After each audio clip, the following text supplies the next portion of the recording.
بسم الله الرحمن الرحيم. لقد نصركم الله في مواطن كثيرة ويوم حنين إذ أعجبتكم كثرتكم فلم تغن عنكم شيئا وضاقت عليكم الأرض بما رحبت ثم وليتم مدبرين ثم أنزل الله سكينته على رسوله وعلى المؤمنين وأنزل جنودا لم تروها وعذب الذين كفروا وذلك جزاء الكافرين. ثم يتوب الله من بعد ذلك على من يشاء والله غفور رحيم.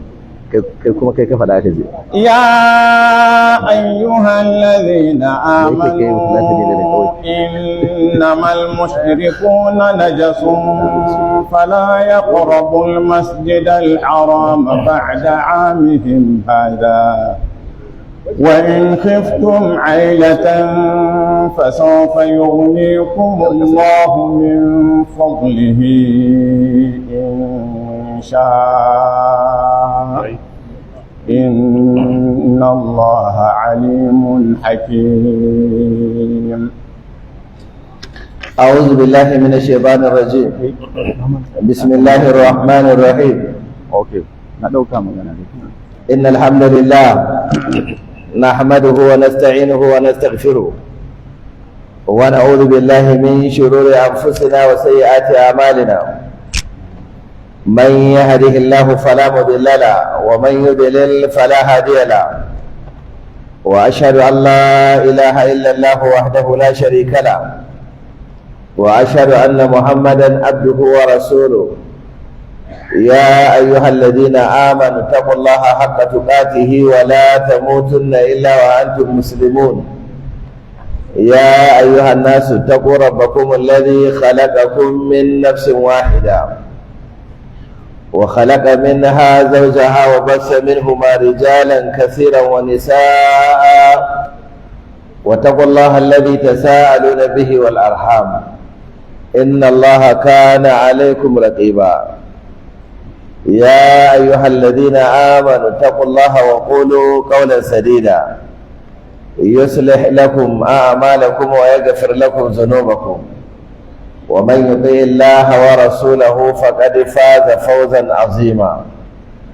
أما بعد فإن أصدق الحديث كلام الله وأحسن الهدي هدي محمد صلى الله عليه وسلم وشر الأمور محدثاتها وكل محدثة بدعة وكل بدعة ضلالة وكل ضلالة في النار. إخواني وأخواتي في الله السلام عليكم ورحمة الله وبركاته. ci gaba da tafsirin alkur'ani mai girma a wannan rana ta 19 ga watan Ramadan, hijirar annabi Muhammad sallallahu alaihi wasallam daga Makka zuwa Madina yau shekara 1445 lissafin nasara yan mishan. Yau muna 29 ga watan uku, watan March shekara ta 2024. Bayan Allah suna ci gaba da aiko da gudunmuwa ta marayu. Allah ya saka muku da alkhairi. Kada ku gajiya, Allah ba zai gajiya wajen ba ku lada ba. Kada ku gajiya, Allah ba zai gajiya wajen gafarta muku zunubanku ba. Kada ku gajiya da taimakon marayu, Allah bai gaza ba zai gajiya ba wajen jin kanku da rufa muku asiri duniya da lahira. Allah ka rufa mana asiri duniya da lahira. Amin. Na'am. Dan Juma Madaki. Dan Juma Madaki yayi ko marayu gudunmuwar kuɗi naira miliyan 1. Allah ka saka masa da alkhairi. Allah ka wa dukiyarsa albarka, Allah ka rufa masa asiri duniya da lahira, Allah ka tsare shi da mugun ji da mugun gari da baka kaddara, zuriyarsa Allah ka mata albarka. Rufai ɗan sista Rabi'u ya yi ko marayu gudunmuwa ta kuɗi naira 100,000. Allah ya saka masa da alkhairi, Allah ya ƙara wa rayuwa albarka, Allah ya ƙara wa zuriya albarka, da mu da su duka Allah ya sa aljanna firdaus ta zama koma ran tashi alkiyama. Bako Garba ya yi ko marayu gudunmuwar kuɗi naira 100,000. Allah ka saka masa da alkhairi, Allah ka yi dukiyarsa albarka, ka yi rayuwarsa albarka. Adamu Habibu Bala ya yi ko marayu gudunmuwar kuɗi naira 30,000. Allah ka saka masa da alkhairi, Allah ka sa aljanna firdaus ta zama koma gare shi, ka yi zuriyarsa albarka. Wasu bayan Allah sun aiko marayu gudunmuwar kuɗi naira 100,000. Allah ka saka musu da alkhairi, Allah ka yi dukiyarsu albarka, Allah ka sa da mu da su mu haɗu a fadar annabi Muhammad sallallahu alaihi wasallam. Wasu bayan Allah su biyar sun aiko marayu gudunmuwar naira 20,000 jumla naira 100,000. Ya Allah wayannan bayi naka guda biyar ka san su, Allah ka kwashe su duka ka sa aljanna firdaus ranar tashi alkiyama. Wasu mutane su shida sun aiko marayu naira 10,000 mai naira 9,000 sun aiko marayu gudunmuwar kuɗi naira 89,000 da naira 500. Ya Allah su, ya Allah ka kwashe su ka sa aljanna firdaus ranar tashi alkiyama. Mutanen masallaci sun aiko da naira 17,310. Duk wanda ya bada wannan gudunmuwa Allah kai masa albarka, kai dukiyarsa albarka, Allah ka ƙara buɗa masa ƙofofin arzikinka. Wata baiwar Allah ta aiko marayu gudunmuwar naira 30,000. Ta ce tana barar addu'a Allah ya sa mijinta ya samu aikin yi mai albarka. Allahu akbar. Wannan baiwar Allah, Allah ya saka mata da alkhairi, gudunmuwar da ta ba marayu Allah ya karba. Yadda ta yi mijinta addu'a Allah ya sa ya samu aikin yi, Allah ka buɗa masa, Allah ka buɗa masa ƙofofin arzikinka. Saura kuma yana samun kuɗi ce zai amarya, alhali lokacin da take ta fama addu'a da sadakar marayu yana can bai san abin da aka yi ba. kalla in ya samu kuɗi ya yi laifi. Ana nan ma ya ce idan ya samu kuɗi amarya ya yi laifi, bai yi laifi ba, amma wannan bayar Allah a bata ta ɗan sarara kaɗan, in ya so daga baya a ƙara.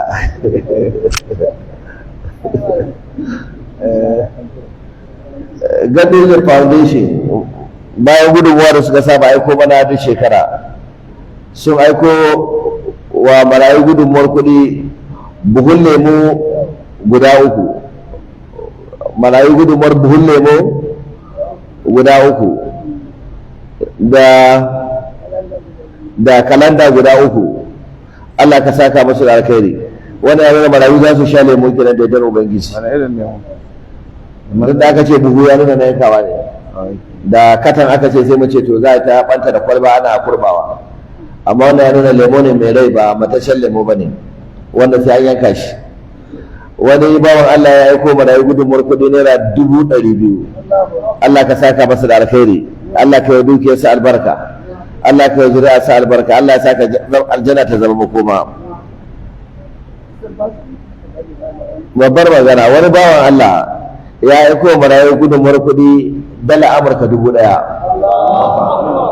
wanda kuɗin a yanzu in ka buga ya kai miliyan 1,200,000 da wani abu. Allah ka saka masa da alkhairi. Wanda ya nuna dala ba ta fi ƙarfin marayu ba wannan shekara, har da rikicin da ta kawo a Najeriya. Allah ya mana maganin ta ga ta shiga hannun marayu.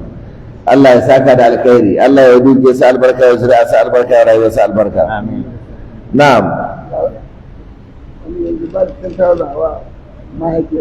Na'am, wani bawan Allah ya sake aiko da naira 10,000 cash cewa a yi wa mahaifiyarsa addu'a siyasa. Sunansa Musa Abdullahi. To Allah mahaifiyar in tana rayu Allah ya mata albarka, in ta riga mu Allah ya gafarta mata, lulluɓe ta da rahama, sai ya sa a cikin kwamitin marayu. Kudin da aka tara na marayu banda dala da kayayyakin da aka samu, an samu kudi naira miliyan 1,826 da naira 810. Allah ya saka wa kowa da alkhairi, Allah ya sa aljanna firdaus ta zama koma a gare mu. Na faɗa muku bayan Allah ba sa gajiya da aikin addini, wannan yana nuna karantarwa tana tasiri a jikin mutane. Allah ka sa Qur'ani ya rinka tasiri a kanmu. Account number na marayu 000-455-3753. Zan maimaita 000-455-3753. Banki kuma Jaiz Bank. Account name Jibius Opens and Less Privilege Foundation Abuja. Allah ya ƙara albarka. Shugaban kwamitin marayu da jama'ar ka Allah ya ƙara muku albarka. Allah ya kula da yayanku lokacin da yayanku za su zama marayu. Akwai labari mai daɗi daga maganar Hajj Commission da gwamnatin tarayya, ka samu labarin. Ga wanda yake gaya mun sun yi releasing 90 billion. Ai tsofin da wajen wata takwas zai ne. Tsohon karatu ne ba sabon karatu. Ba approval ba, release. Okay. To Allah ya ƙara albarka. Abin da ya shafi aikin hajji, mun yi kira a wannan majalisi zuwa ga gwamnatin tarayya da gwamnatoci na jihohi cewa a tallafawa alhazai a cika musu wannan gibi na tattalin arziki. Ina fata an fahimci wannan. Da dama na fahimci mutane ba su fahimci yadda karatu yake ba. Wato abin da yake faruwa shine kowane alhaji bayan wannan kudi da na hakan ta ce su biya miliyan 4.5 ko da 700,000 ko da 800,000 gwargwadon jihar da alhaji ya fito nisanta da ƙasa mai tsarki, wanda alhaji suka biya wannan kudi. To akwai kudin da sai an cika ma alhaji saboda yanayin farashin dala kafin kudin alhaji ya iya zuwa aikin haji. Abinda za a cika wa kowane alhaji shine naira miliyan 3 da naira 500,000. Shine abinda kowane alhaji ake bukata a cika ta mashi. To wannan yasa ina za a fara tinkara, aka tinkari gwamnatin tarayya don ta cika wannan kudi ne. Mai girma shugaban kasa sai ya ba da approval na kudi naira biliyan 90 kamar wata 2 ko sama da haka da suka wuce, sai ba da approval wannan kudin. To da wannan kudi ya shiga hannun na hakon, idan za a cika wa alhazai abinda suke bukata naira miliyan 3 da naira 500,000, to kowane kudin zai iya cika wa alhazai 19,000 ne a cikin alhazai 50,000 da ake da su. Ina fata fahimci wannan, wanda muna godiya ga shugaban kasa da ya ba da approval na wannan kudi, kuma mun samu tabbacin kudin an yi release nasu zuwa ga nakon naira biliyan 90. Ba karamin kudi bane, kudi ne mai yawa. To amma alhazan da zai iya cikawa duka alhaji 1,900 ne zai iya cika musu. To da kuma alhazan da suka biya kuɗi suke bukata a alhazai 19,000 ne zai iya cikawa. Alhazan da kuma suka riga suka biya kuɗi a nahakon alhaji ne wajen alhaji 50,000. Kenan ko dai a zaɓi mutum 19,000 na farko da suka fara biya a cika ta musu, sauran alhazai a maida musu kudinsu, sai zama daga Najeriya alhaji 19,000 da suke aikin haji, ko kuma a biya wa alhaji 19,000 da suka fara biya, saura kuma a ce kowa ya cika ta naira miliyan 3.5, ko kuma a ɗauki wannan kudin a raba shi wa mutum 50,000 din nan, a ga menene abin da ya saura, sai a ce kowane alhaji ya nemo domin ya cika. To da aka ɗauki wannan kuɗi aka baza shi akan wa'anda mutane 50,000, sai ya zama kowane alhaji abin da yake bukata ya cika ta kamin ya tafi aikin haji shi ne cika naira miliyan 1,900,000. Wanda miliyan 1,900,000 nan ita ce muke kira ga gwamnatin tarayya ta yadda ta cika wa alhazai wa'annan kuɗin, domin dukkan alhazan da su tafi aikin haji in an ce sai sun biya wannan kuɗi a cikin kwana 4 alhazan ba za su iya biya ba. Ina fata fahimci wannan, ko ba laifinsu ba ne na hakunce ta ce ga abin da za su biya. Wani ya sai da gidansa, wani ya sai da gonarsa, ya sai da dabbobinsa, wani ya sai da abincinsa, ya yi ƙunar baƙin wake, ya yi shahadar ƙuda, ya ɗauki kuɗin ya bada. Idan aka ce a dawo masa da kuɗinsa ba kyauta ba. Sannan dalar da ta tashi nan ba laifin alhajin ba ne, ba laifin ne? Ba laifin alhaji ba ne. Mafi karanci in ba a ce laifin gwamnati ba ne sai a ce Allah da ya kawo. Amma dai alhajin ba menene ba laifinsa ba ne. Wannan dalilin ne sa muka yi kira ga gwamnati da gwamnatocin jihohi akan su taimaka domin cikata wannan kuɗi. An gane wannan? To abu na farko dai ita gwamnatin tarayya da ta bada wannan kuɗi naira biliyan 90, muna mata godiya, Allah ya saka mata da alkhairi. La yashkurullah man la yashkurun nas. Wanda ba zai iya gode wa mutane in su masa ta goma shi ba, to ba zai iya gode wa Allah ba. An gane wannan? Saboda ka wannan kudi da ta cika muna godiya ga shugaban kasa, Allah ya saka masa da alkhairi, da mataimakin shi Kashim Shatima, Allah ya saka musu da alkhairi, da minista na budget and planning tsohon gwamnan jihar Kebbi Bagudo, yana daga cikin waɗanda suka kai ruwa, suka kai tsaki, suka kai goro, suka kai bari domin ganin gwamnati ta ba da wannan kuɗi naira biliyan 90. Da aka ba da approval na kuɗin ma, kamin CBN ta sake kuɗin an samu tsawon lokaci. Shi yana daga cikin waɗanda suka ta bin sawu har yanzu aka samu nasara, wannan kuɗi aka sake shi zuwa ga Hakon. Waɗannan alhazai sun cancanci gwamnati ta biya musu ne gaba ɗaya, ba a biya musu wani ɓangare a ce su biya wani ɓangare ba. To amma an ce la in shakartum la azidannakum, in kuka gode sai a ƙara muku. Muna yin gwamnatin tarayya godiya, muna yin shugaban ƙasa godiya, amma har yanzu muna nan akan bakanmu cewa akwai buƙatar a biya wa waɗannan alhazai wannan kuɗi naira miliyan 1.900 da aka ce su kawo. Idan ka dubi mafiya yawan jihohin Najeriya da dama da gaske alhazan har yanzu ba su iya cika kuɗin ba. Wannan ya nuna idan ba a yi shigo an tallafa musu ba, to aikin hajjin zai gagare su. An gane wannan? Bayan gwamnatin tarayya muna godiya zuwa ga jihohi waɗanda muka yi kira su ma zuwa gare su tallafa. An samu wasu jihohi sun motsa, muna addu'a Allah ya saka musu da alkhairi, Allah ya musu albarka. Jiha ta farko jihar Kebbi, ku ce Allahu akbar, Allahu akbar. Ranar na gaya muku cewa ni ma ɗan ƙaramin waliyi ne, wannan kada za a gani. Idan ina iya ya karama dai haka, ba babban karama ba, ya ƙwarya dai haka. To kuma ga karama na ta tabbata. Mai girma ƙauren Gwandu, alhazansu na jihar Kebbi da ya kai wajen alhaji 4,000, gaba ɗayansu ya biya musu wannan miliyan 1.900 gaba ɗayansu. Kudi ne mai yawa da ya kai wajen miliyan 8.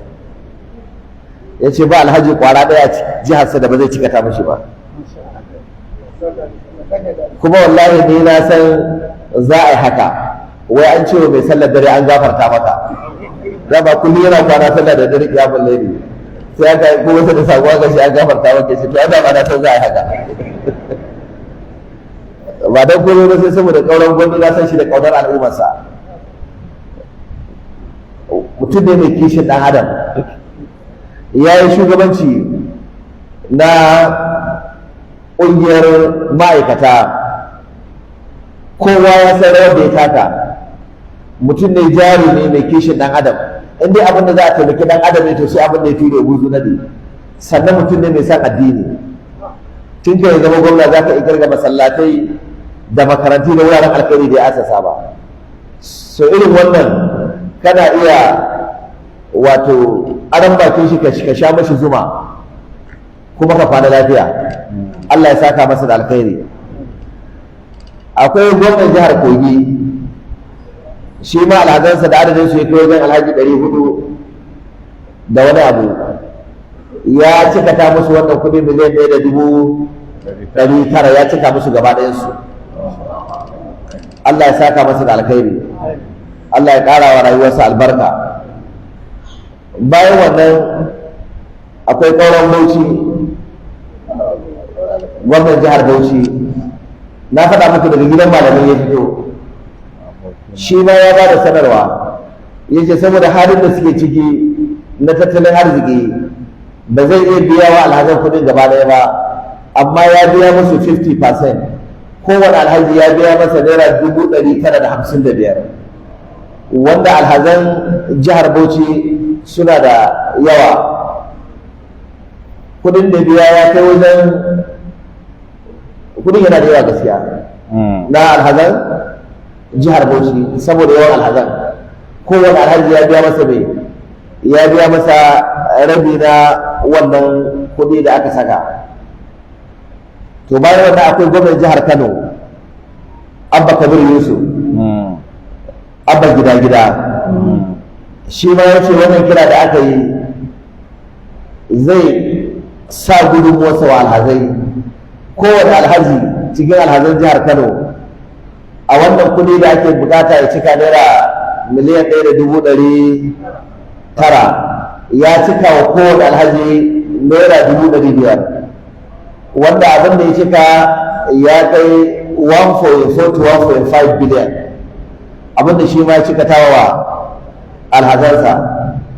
Shi ma muna addu'a Allah ya saka masa da alkhairi, Allah ya ƙara wa shugabancinsa albarka. Bayan wannan akwai gwamnan jihar Rivers,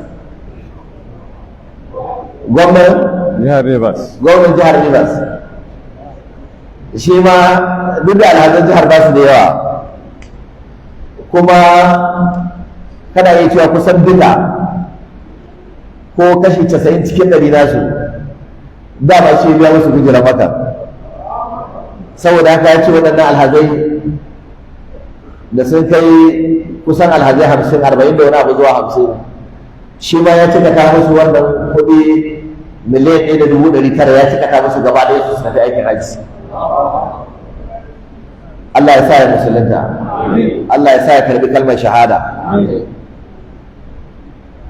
Waɗannan gwamnoni da muka ambata, wasu bayan Allah ya da muna sa ran suna kan hanya wajen ba da wannan gudunmuwa, amma waɗannan gwamnoni muna musu addu'a Allah ya musu albarka, Allah ya shugabancin su albarka. Ya Allah nan gaba in ka kwace Najeriya ka ba ɗaya daga cikin su.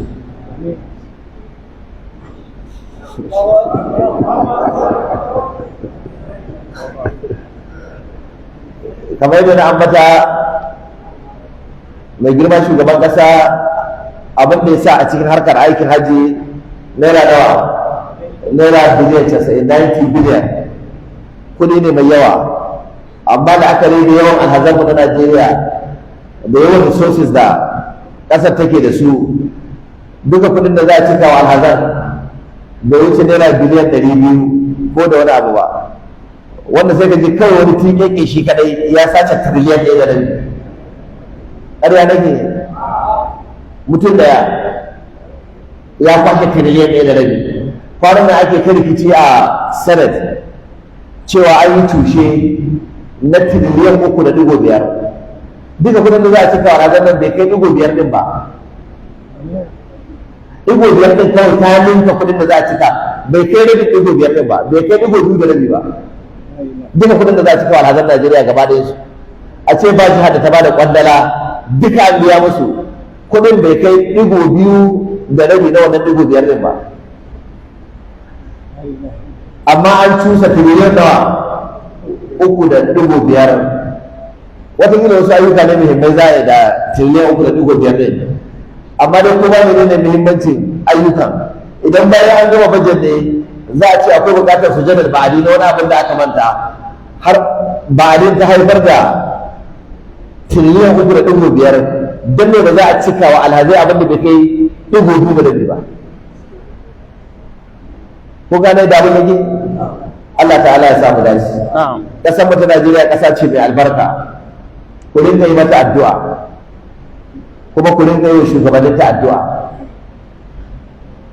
kada ka fusata ka zagi shugaban ka tsine mashi hatsari ne tun da gaba kamar Najeriya ba kana ina kana Najeriya ɗaya daga cikin magabata yana cewa idan ina da addu'ar da na san in na yi ta Allah ya ban garanti Allah zai karba ina da tabbas ya ce wallahi ba zan roƙa wa kaina ba shugaba na zan roƙa wa aka ce me yasa ya ce domin idan shugaba na roƙa masa ya zama na ƙwarai ya yi nasara to ni ma ɗan ƙasa ne albarkacin kaza sai ya shiga cikin kadangaru da za su sha ruwan kasko ƙasa sai ta zauna lafiya kowa ya ci gaba amma idan na roƙa wa kaina ko nawa na samu ko me na samu ƙasa ta lalace ba zaman lafiya ba tsaro saboda lalacewar shugabanni to ƙarshe sai zama ba samun duniya ba an samu duniya a rasa inda za ta guna ci saboda haka misalin wanda zai tsine wa shugabansa kamar kana cikin mota na direba yana gudu 280 sai ya ka haushi sai ka fasada ya ce ya Allah Allah ka sa direban nan ya haukace kana ka cikin motar baka sauko ba yana tafiya 180 Allah ka sa ya zama makaho idan Allah ya karbi wani addu'a ta haka kuma kana cikin motar da Allah ya an zuwa kai kuli rake ya fara oba wa zai fara biyan danja kaga kai mahaukaci ya yi mai zai hada karbi Allah ya gyara maka direban Allah ya bashi da tsuwa yadda za a tafi lafiya ai ne a sauka lafiya in ka fita daga motar duk abin da zai faru ya faru to yadda lamarin yake kenan ka tsine wa shugaba sai Allah ya karba tsine wa shugaba sai zama tsinanne yanzu dama yana baka wuya ya tara maka matsala ka rasa yadda zaka yi ita sai kuma Allah ya karbi tsino sai ya ƙara zama tsinanne da Allah wani ne bala'i zai ƙara sauka kai kai mai addu'a kai ne wanda bala'i zai sauka kanka shi yasa baya cikin manhaji na ahlus sunna wal jama'a zagin shugabanni da ne da tsine musu amma yi musu nasiha wajibi ne yi musu ne nasiha wajibi ne saboda annabi Muhammad sallallahu alaihi wasallam ya ce addinu an-nasiha addini nasiha ne a cikin kuma da aka ce ga ya rasulullah sai ya ambata har daga shugabanni ya zama wajibi a yi musu nasiha Allah ta'ala ya sa mu dace amin muna kira har yanzu zuwa ga gwamnati da ba su cika ta ba ko da alhazan nan sun biya kuɗin su gwamnati da kudi tsoron Allah ku bai da wa hajjin kudi shi wani hajjin bashi ya ce cika ta wani hajjin abincin da ya sai ya cika ta saboda kishin aikin hajji dan da ba za ku tausaya masa ba Allah ka tausaya mana baki daya amin Allah raba ina muka kwana ina za mu tashi ثم يتوب الله من بعد ذلك على من يشاء والله غفور رحيم bayan abin da ya faru a Hunayn ya faru sai Allah ya ce sun bai tubu lahu min ba'da zalika ala man yasha daga nan sai Allah madaukin sarki ya karbi tuba ga wanda ya so karban tubarsa Allah ka karbi tubar mu baki daya amin sai Allah ya ce me ya wallahu ghafurur rahim Allah bai gafara da mai jin kai wanda ya nuna wa'annan bayan Allah madaukin sarki ya gafarta musu sai Allah ya ce da gaba da rama ya ayyuhallazina amanu innamal mushrikuuna najasun fala yaqrabul masjidal harama ba'da 'amihim hadha وإن خفتم عيلة فسوف يغنيكم الله من فضله إن شاء إن الله عليم حكيم الله ماذا تكسر كيتي يا أيها الذين آمنوا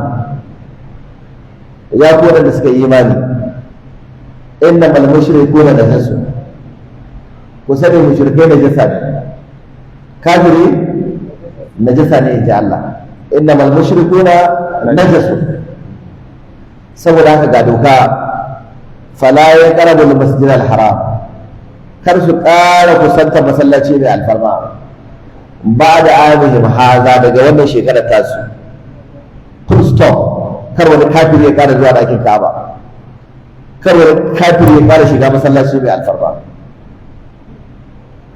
Allah ce fa in kiftum ailatan idan kuna jin tsoron talauci kuna ga yanke hudar da za ku yi da su ku hana su zuwa Ka'aba talauci zai same ku fa sawfa yughnikum Allahu min fadlihi da sannan Allah zai wadata ku daga falalarsa insha in ya ga dama Allah zai wadata ku sai Allah ya ce inna Allah alimun hakim inna Allah Allah alimun masani ne sannan hakim gwani ne na faɗa muku wannan surar dama ta zo da yake kowace irin alaƙa tsakanin musulmai da mushrikai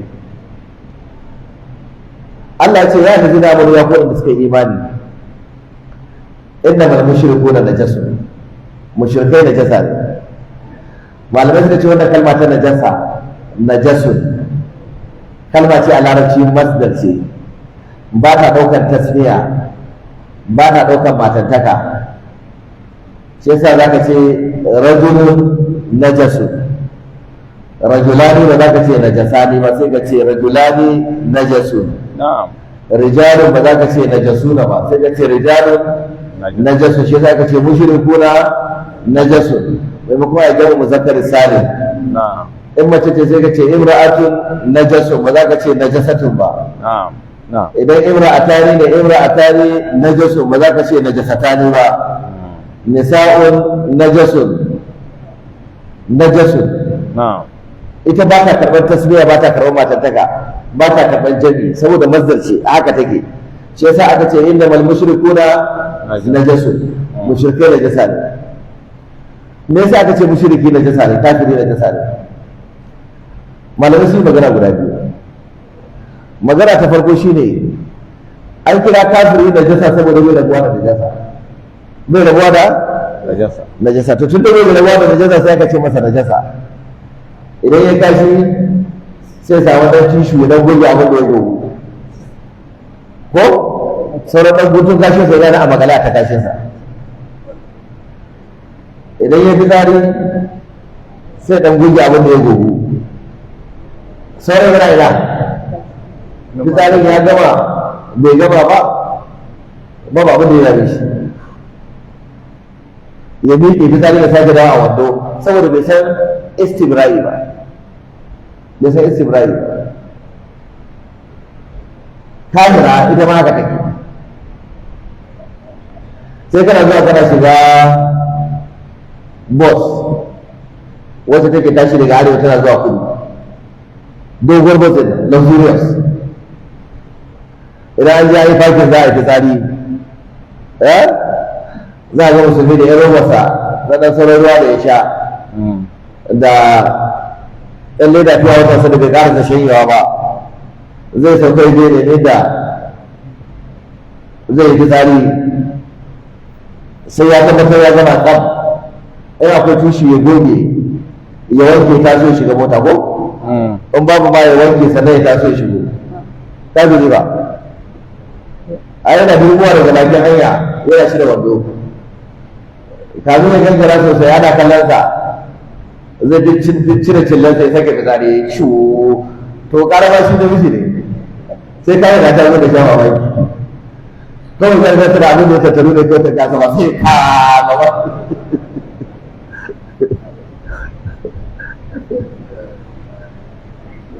kafiri ba ya wankan jaraba ko yana yi kafira ba ta wankan jaraba ba ta wankan haila in ta gama haila sai a cigaba da tafiya haka ba ta wankan jinin biki to kenan duk inda kafiri yake yana tare da najasa to tun da bai iya rabuwa da najasa shi yasa sai aka kira shi mai aka ce kafiri najasa ne wasu malamai suka ce a'a najasa ce ma'anawiya ba najasa ce hissiya ba ba ana magana akan najasa irin wannan da ake tabawa ba ake ganin ta a najasa ce ta ma'ana kasancewarsa kafiri bai yarda da Allah bai zama mushriki to wannan shirka ita ce ta najasantar da shi saboda lalacewa da rubewar aƙi da shi yasa aka kira shi da ne najasa saboda ba musulmi bane bai da Allah bai kalmar shahada. Dukkan malamai na dukkan mazhabobi sun tafi akan cewa idan kafiri ne musulunta za a sashe wanka, za a sashe ne wanka. Yaushe zai yi wankan?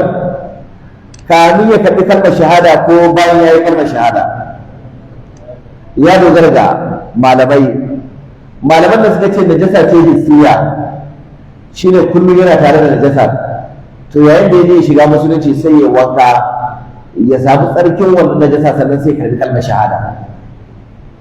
Malaman da suka ce a najasar ma'anawiya ce ta kafirce sa da aqida sa ce, suka ce ba zai yi wankan ba sai bayan yayi ne yayi kalmar shahada ya zama musulmi, to a lokacin ne idan yayi wankan zai amfani shi. Lokacin ne wankan zai raba shi da tsohuwar jarabarsa ta shekaru da duk kwamatalin da yake tattare da ita, sai ya yi kalmar shahada tukuna kamiye wankan. Wannan shi ne abin da ya kawo sabani tsakanin malamai akan kamiye wankan, zai yi wankan kamiye kalmar shahada da ko sai bayan ya kalmar shahada.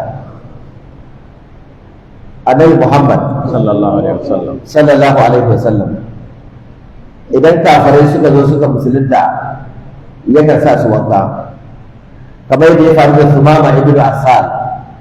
Sumama ibn Asal, wato Sumama ibn Asal wani surgumin kafiri da dan ta'adda. Duniyar musulunci ta rage ba ta ga kafiri dan ta'adda kamar Sumama ibn Asal ba.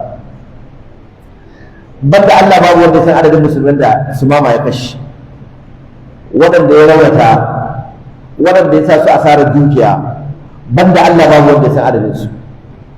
Da har ambaci sunan Sumama ibn Asal za ka ga kowa yana waiwaya yana dubawa. Karar da Sumama ibn Asal sai ce bari a yi ta kare, bari ya zo Madina ya kashe annabi kowa ya huta. Idan ya kashe annabi kuma daga nan zai wuce Makka ya je ya aikin hajji irin nasu na jahiliya, sai ya shiga burtu da ba za a gane shi ba, sai kamo hanya zuwa ina, zuwa Madina. Yayin da Sumama ibn Asal ya zo kusa da Madina sai ya rashin sa'a, akwai wasu group na matasa, su Bar ibn Bishir, su Ammar ibn Yasir da wasu daga cikin matasan Ansar, waɗanda su kuma kullum kwana suke suna patrol a bayan garin Madina, saboda an matsawa annabi lamba. Masu son su zo su yi assassinating din manzon Allah sallallahu alaihi wasallam suna da yawa, saboda haka su waɗanda matasa ba sa bacci, kullum sintiri suke a bayan garin Madina. Kamin ya ankara sai Allah ya ba waɗannan matasa dama suka dambe shi. Kamin su sa kansa sai suka gane wane ne Sumama ibn Asal ne, suka ce babban goro sai mugugin karfe, wannan ya wuce a kashe shi a bayan gari, dole sai mun kawo shi gaban manzon Allah sallallahu alaihi wasallam. Annabi da kansa ya sa a sare kai shi, suka ɗaure shi dab da igiya, suka jawo shi ana bala'i har sai da suka kawo cikin garin Madina. Manzon Allah sallallahu alaihi wasallam yana cikin gida sai aka ce mishi ai ga Sumama ibn Asal a kawo shi.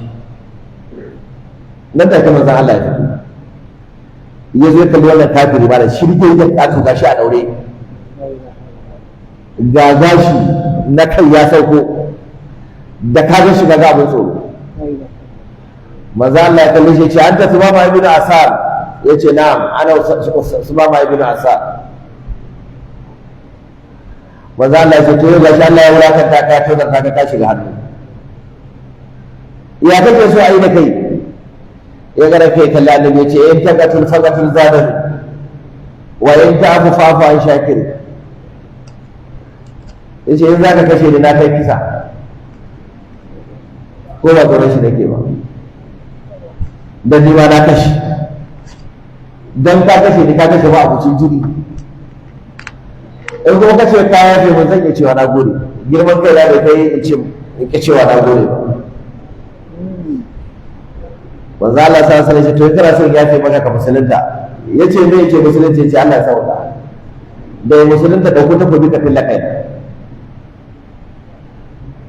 ba za ka musulunta bai ce ba wanda ya sa manzo Allah ya ce ko daure shi a turken masallaci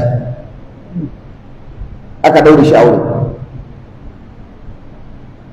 aka kawo masa abincin dare ya ce aka kawo masa abinci da safe ya karya manzo Allah sallallahu alaihi wasallam ya ce ka musulunta ya ce ba zan musulunta ba in za ka kashe ni ka kashe ni kawai aka kawo masa abincin rana aka kawo masa abincin dare annabi ya ce ka musulunta ya ce ba zan musulunta ba sai da ya kwana uku a daure bai musulunta ba ya sa kana ce ba za ka musulunta ba ce ba zan musulunta ba ya ce ka ce idan na yafe maka za ka gode ya ce dan ce na gode ya ce to na yafe maka ka yafe mai ya ce to na gode annabi ya ce ku kwance shi sai ga sai ya rasu lalla wannan ɗan ta'addan annabi ya ce ku kwance shi aka kwance shi ya miƙe tsaye miƙa annabi ya ce tafi abinka ya ce ta yi sun karɓe min doki na manzo Allah ya ce kun karɓe dokin sai suka ce ku kawo masa dokin shi aka je aka kawo dokin su mama aka bashi manzo Allah ya ce to hawo ka wuce ya ce ya za a ce wuce bayan takobi ɗaya da hannunsu manzo Allah sallallahu alaihi wasallam ce kun karɓi takobinsa suka ce ya ce ku karɓo takobinsa ku bashi suka ce ya Rasulullah da wannan takobin ya kashe musulmai Allah kaɗai san jinin musulmi nawa ya sha da wannan takobin manzo Allah sallallahu alaihi wasallam ya ce ba dai nashi bane aka ce yaje ko ku kashi ku bashi aka dauko takobin su baba ibn Asal aka bashi ya hau kan doki ya kama hanya wai da matasa suna kallon juna suna laife mu ne da mun fille kan matsiyaci tun daga ce muka zo a dawo da labari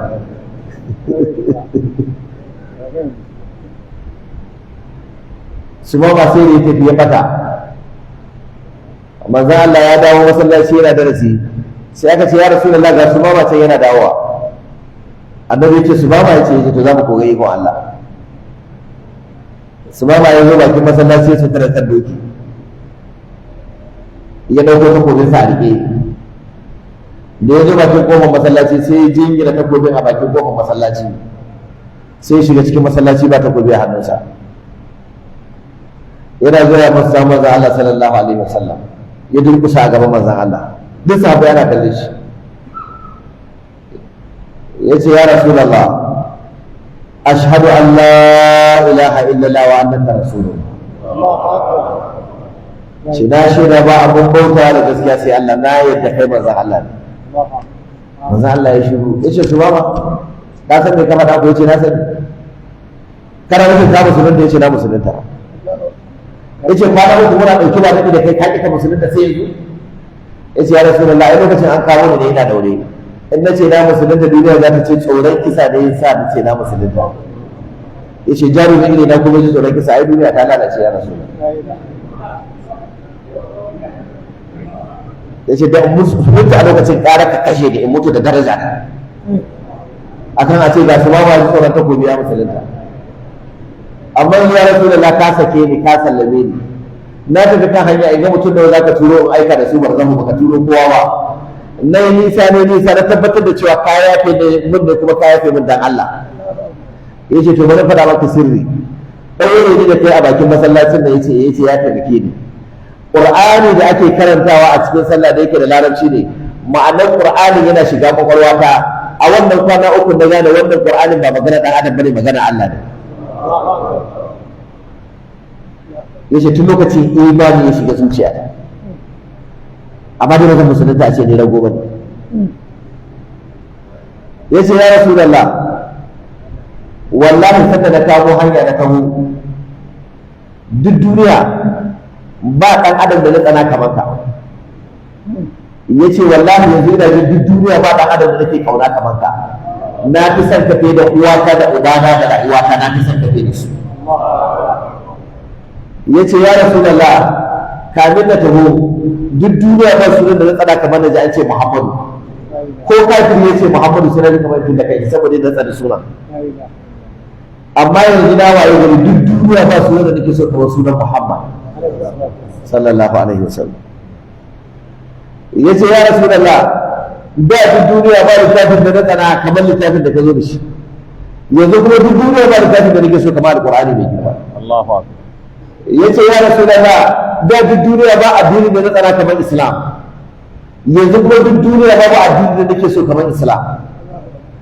Ya ce ya rasu da sanda da maro gida shiri na shi ne in na zo nan na kashe ka zan wuce Makka in je yi aikin hajji irin na mu da muka saba. To yanzu na musulunta in koma gida ko in wuce aikin hajji.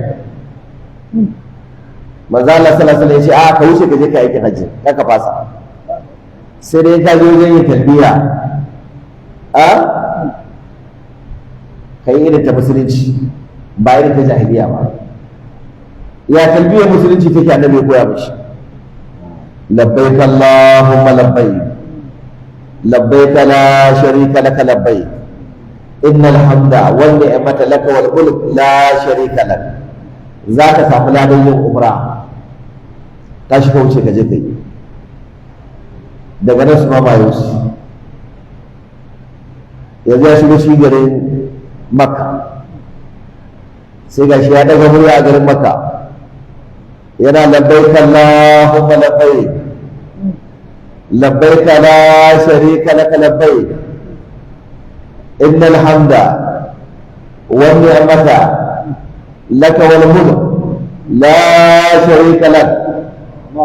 A garin Makka kana labbaik la sharika laka labbaik innal hamda wan ni'mata laka wal mulk la sharika lak. A Makka ai ta ka ankara wani shi suka ce shi Makka ta lalace za shi gwana mana wannan talbiya. Mai sanda ya dauko, mai takobi ya dauko, mai adda ya dauko, aka danno da gudu. Su mama yana rufe da kansa sai da kafirai aka zuwa ta zagaye shi sai daga lulubin da ke kansa ya kalle sai ce ya ahla Makka